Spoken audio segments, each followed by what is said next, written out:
Hello friends, ഇന്ന് ഞാനൊരു chicken കുർമയുടെ recipe ആയിട്ടാണ് വന്നിട്ടുള്ളത്. നൂൽപുട്ടിൻ്റെ കൂടെയും പത്തിരിയുടെ കൂടെയൊക്കെ നല്ലൊരു കോമ്പിനേഷനാണ്. അപ്പോൾ ഇതെങ്ങനെ ഉണ്ടാക്കിയെടുക്കുന്നതെന്ന് നോക്കാം. ഇതിന് ഞാൻ എടുത്തിട്ടുള്ളത് 1/2 കിലോ ബോണോട് കൂടിയ ചിക്കനാണ്. ചെറിയ പീസുകളായി കട്ട് ചെയ്ത് കഴുകി വൃത്തിയാക്കി വെച്ചിട്ടുണ്ട്. പിന്നെ വേണ്ടത് 2 മീഡിയം സൈസ് ഉള്ളിയാണ്, അതും ചെറുതായി കട്ട് ചെയ്ത് വെച്ചിട്ടുണ്ട്. പിന്നെ ഒരു വലിയ തക്കാളി, അതിനെയും ചെറുതായി കട്ട് ചെയ്ത് വെച്ചിട്ടുണ്ട്. പിന്നെ ഒരു table spoon ginger garlic paste, 2 പച്ചമുളക്, പിന്നെ കുറച്ച് കൂടിയാണ് ഇതിന് ആവശ്യമുള്ളത്. ആദ്യം തന്നെ ഞാനൊരു കടായി വെച്ച് ചൂടാക്കി അതിലേക്ക് ഓയിൽ ഒഴിച്ചു കൊടുത്തിട്ടുണ്ട്. ഇനി അതിലേക്ക് കുറച്ച് ഗ്രാമ്പൂ, ഏലക്കായ, കറുവപ്പട്ട, മുഴുവനായിട്ടുള്ള കുരുമുളക്, ബേ ലീഫ് ചേർത്ത് കൊടുക്കാം. നന്നായി ചൂടായി വന്ന ശേഷം അതിലേക്ക് കട്ട് ചെയ്ത് വെച്ചിട്ടുള്ള ഉള്ളി ചേർത്ത് കൊടുക്കാം.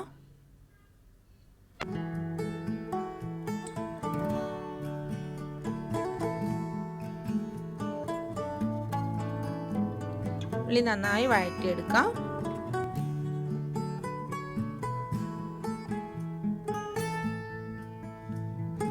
ഇതിലേക്ക് കുറച്ച് കറിവേപ്പിലൂടെ ചേർത്ത് കൊടുക്കുന്നുണ്ട്.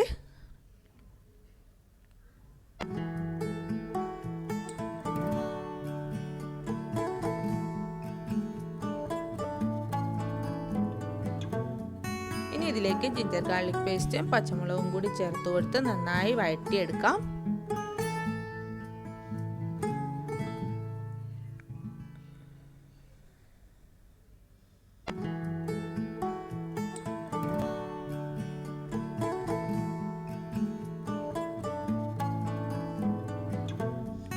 ആവശ്യത്തിനുള്ള ഉപ്പുപൊടി ഇതിലേക്ക് ചേർത്ത് കൊടുക്കാം.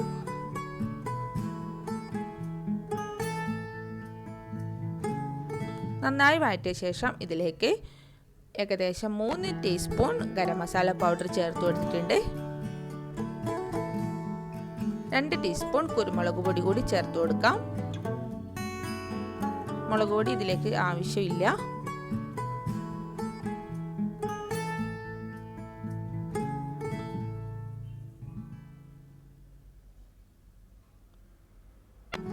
കുറച്ച് മഞ്ഞൾപ്പൊടി കൂടി ഇതിൻ്റെ കൂടെ ചേർത്ത് കൊടുക്കാം.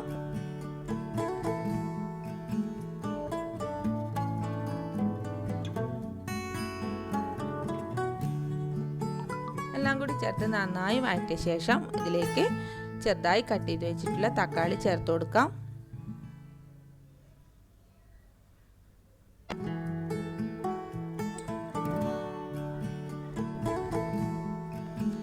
തക്കാളി കൂടി ചേർത്ത് നന്നായി വഴറ്റിയെടുക്കാം.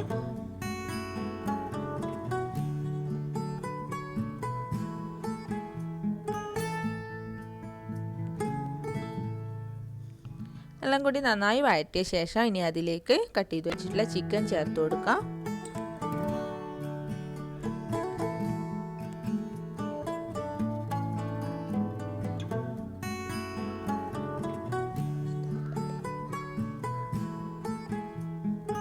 എല്ലാം കൂടി ഒന്ന് മിക്സ് ചെയ്ത ശേഷം അടച്ചു വെച്ച് വേവിച്ചെടുക്കാം.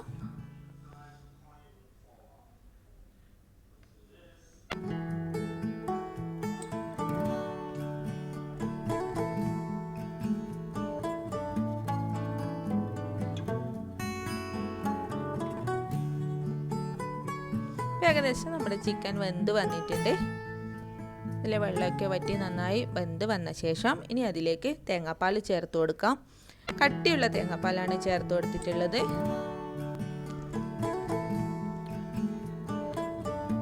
ഇനി എല്ലാം കൂടി നന്നായി ഒന്ന് ഇളക്കി കൊടുക്കാം.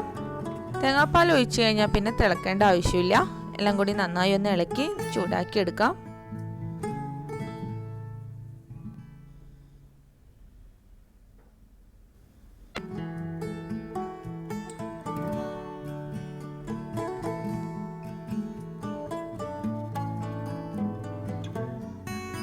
ഏകദേശം നമ്മുടെ ചിക്കൻ കുറുമ റെഡി ആയിട്ടുണ്ട്. ഇനി ഇതിലേക്ക് കുറച്ച് മല്ലിയില കൂടി ചെറുതായി കട്ട് ചെയ്ത് ചേർത്ത് കൊടുക്കാം.